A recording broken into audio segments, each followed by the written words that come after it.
अछि न बताबै छियो। ठीक छै बता। माँ गायत्री रिकॉर्डिंग स्टूडियो।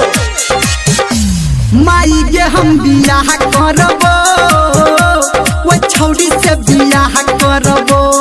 केकरा से रे? माई के हम बियाह करबो, वो छौड़ी से बियाह करबो।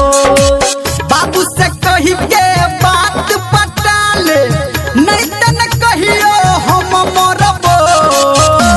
माई के हम बियाह करबो, वो छौड़ी से बियाह करबो। माई के हम बियाह करबो, वो छौड़ी से बियाह करबो। कान खोल के सुन ले। Singing by power star Dharmendra Nirmaliya.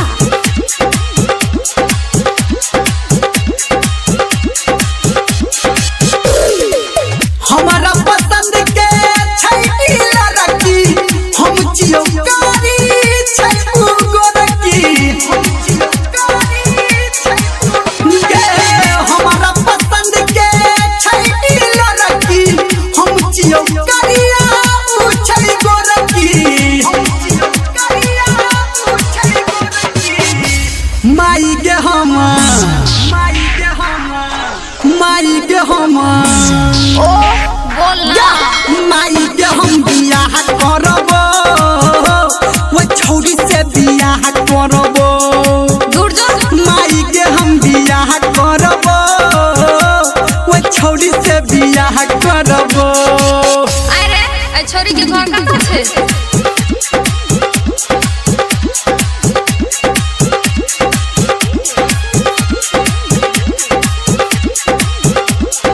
अभी आप सुन रहे हैं सावरिया म्यूजिक।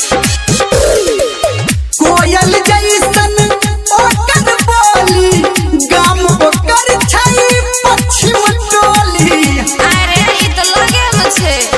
बैना कोयल जैसन ओकर बोली, गाम ओकर छै पश्चिम टोली। गाम ओकर छै पश्चिम टोली। माई के हम रे आपकी माई के हम बियाह करबो, वो छौड़ी से बियाह करबो। अच्छा माई के हम बियाह करबो, वो छौड़ी से बियाह करबो। चल ठीक छै।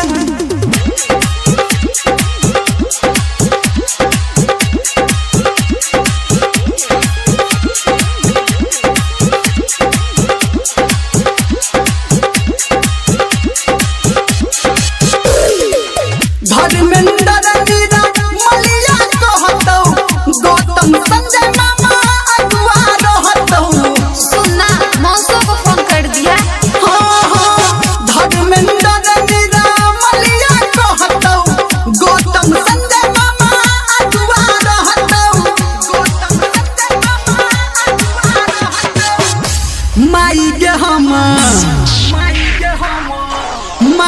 हम अरे बुझलियो ना बियाह करबे। माई के हम बियाह करबो, वो छौड़ी से बियाह करबो।